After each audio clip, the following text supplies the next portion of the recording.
This conference will now be recorded. Hey, good afternoon, Alex. How are you doing? Very well, thanks. Very well. Snowy Sunday afternoon. I thought it might be helpful for all of our subscribers and viewers to understand how to use their weekend launch conditions piece. How's that sound? Absolutely. Let's do it. Yeah. So when we first started this business, we talked a lot about process and tools. Tell us a little bit, Alex, just about what you were planning for the users to get out of launch conditions every weekend. So launch conditions is designed as a chart pack, and depending on how users process their information during the week or what they want to look at for the week ahead.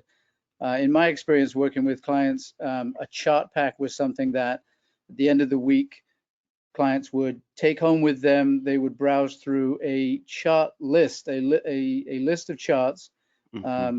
with the information, the technical information on the chart that they thought was valuable, and they would just scan through the major markets or asset classes or a portfolio if it was their own portfolio, but they would print out a chart book Hmm. and just go through the charts one at a time just to get a sense of where they finished the week or what they might be looking for going forward. So that was what we were trying to do with launch conditions, was to give people a sense of the overall markets at the Hmm. end of the week. Where are the trends? Where should we be looking?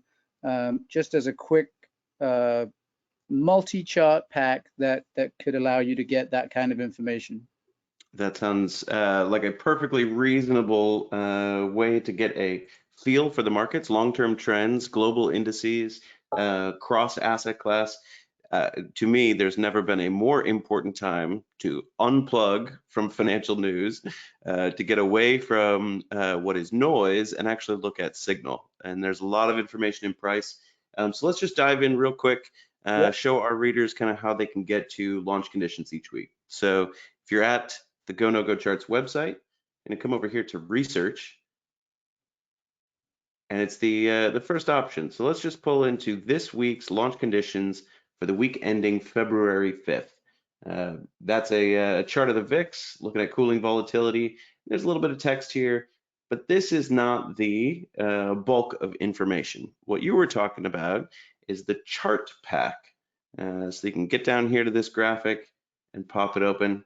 And Alex, why don't you tell us a little bit about what they are seeing here on the first screen.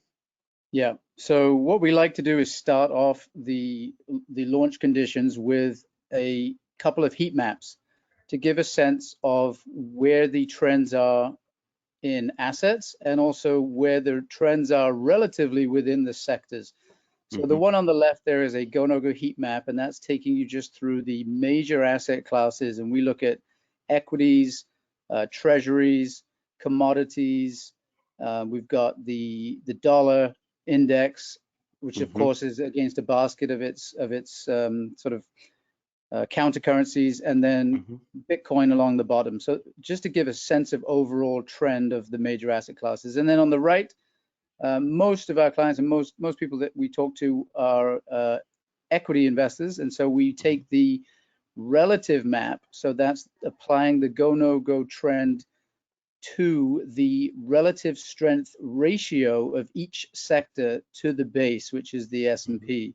Hmm. So getting a sense of outperformance or underperformance, giving somebody the ability to maybe allocate to a different sector or just see where the performance is coming from. So that's what that chart is on the right. Brilliant. So That on the would, left side, we're looking at the trend, comparing across all five asset classes, but that's their absolute trend. Is it correct. trending up or trending down, a go trend or a no-go trend? And then on the right-hand side, it's looking at a relative strength ratio. So you're comparing each sector against the S&P 500 as a whole and whether it is outperforming the broad index or underperforming the index. Could still be an uptrend in these purple coded sectors, but relative to the benchmark, they're underperforming. Is that correct? Absolutely. So the idea is if the market as a whole, if the stock market is trending up, wouldn't it be Hmm. great to be heavy weighted in the sectors within the stock market that Mm-hmm. relatively are driving those gains. Mm-hmm. So looking for outperformance relative to the benchmark coming from the drivers of that performance, Brilliant. looking at the map in that way. Yep, that makes sense. All right, so let's dig in. What are all these bullet points behind below each chart? So What for are we each chart, describing there? yeah, this applies throughout the chart pack, but just underneath each chart, we're going to have a few bullet points that just give you the main takeaways in terms of trend and momentum from what we're seeing on the chart. So once we get into the chart pack, which now we're into the first of the charts, you see that we've gone to the classic standard GoNoGo chart, which is the GoNoGo Trend on the price panel, coloring the bars based on strength of trend. And then in the lower panel, the GoNoGo Oscillator, which again is the same idea of blending the most commonly used momentum ideas into one oscillator. And so we have a complete picture now of trend and momentum using the one chart. So underneath each chart, we'll just give you the main takeaways, highlighting, for example, the GoNoGo trend is in a no-go trend with the bars strengthening to the purple color, and the GoNoGo oscillator in this case has been turned away from zero and is falling into negative territory, which is confirming that no-go trend in price. So we'll give you the chart, and then we'll give you the main takeaways in terms of trend and momentum underneath. Brilliant. So section 1, we've got these heat maps and relative strength maps. Then we're diving into fixed income products. That's investment grade corporate bonds, high yield bonds, and then government treasuries. Wow, look at that glide path of a brick. Yeah, that's And an incredible chart. What a strong trend you've got there with the oscillator staying predominantly below zero as well, and continuing to find resistance at that zero line. Every retest seems to be getting strongly rejected, and the intensity of the no-go trend really picking up this last week. So we've gone through some fixed income charts, switching over to equities, starting with large caps and the S&P 500, and then I see digging into a few global indices. So comparing large cap versus small cap, that's the IWM ETF for the Russell, and then emerging markets. And what a consistent trend that has been this last year, huh? Absolutely, and some of the users of our tools will see in our previous newsletters we featured an equity rotation map, which has had sort of large cap, small cap, emerging markets, international equities, and we've seen real outperformance in the small caps and the emerging markets for the past several months. So, and you can see that here in their individual trends, some really strong trends in both small and emerging markets. And moving on from equities, readers are going to get an idea around the commodities trade. Obviously, not all commodities are created equal. So you've got some precious metals represented by gold, agricultural stocks represented by the DBA, agricultural index, that ETF, and then finally the energy sector with USO, the United States Oil ETF. Pretty spectacular outperformance, at least in the recent period. We don't want to look at too long-term of a chart on the oil trade, do we, Alex? There's a lot of pain and suffering back in the ugly chart. Yeah, if you go back on a weekly or a monthly, you go back several years. Obviously, oil crashing from up in the $100 range, but in the shorter time frame, yep, that's why depending on your time horizon, trends can be found everywhere. And over the last couple of months, oil has been an outperformer, which has helped drive the general commodity index higher as well. So you see the strong blue bars there and the support at zero on the oscillator, and that darker blue of the oscillator on this recent rally is showing you that volume has picked up as well. Volume often light on a correction, as you see right before that consolidation sideways. The paler aqua line of the oscillator says that volume has been lighter than usual, and then as it goes dark blue, then we've seen a lot of heavy volume as it's rallied off the zero line and price has hit a new high. So strong signs on the oil chart, on the daily chart. Strong participation in a high momentum trend. That's the path of least resistance is further to the upside. Switching over from the commodities, we're looking at currencies. This is the UUP, looking at the dollar index just through an ETF vehicle. Similar concept here. We saw that strong no-go trend and then break through the oscillator, a retest. We saw the price, the GoNoGo Trend indicator, move to an amber coloring, and then finally when that rallied into positive territory, we also saw the trend shift into that go flag, and a strong dollar could be some headwinds for those equity trends, but we'll wait to see confirmation on that. And for commodities too, as so many commodities priced in US dollars. But again, as I think we've noted in several newsletters and probably this one as well, the larger time frame, the context for the dollar may be still that the dollar itself might struggle here. So we'll have to watch how that one plays out. Absolutely, we can just look back historically. It's made several prior attempts to rally and been turned away again. All right.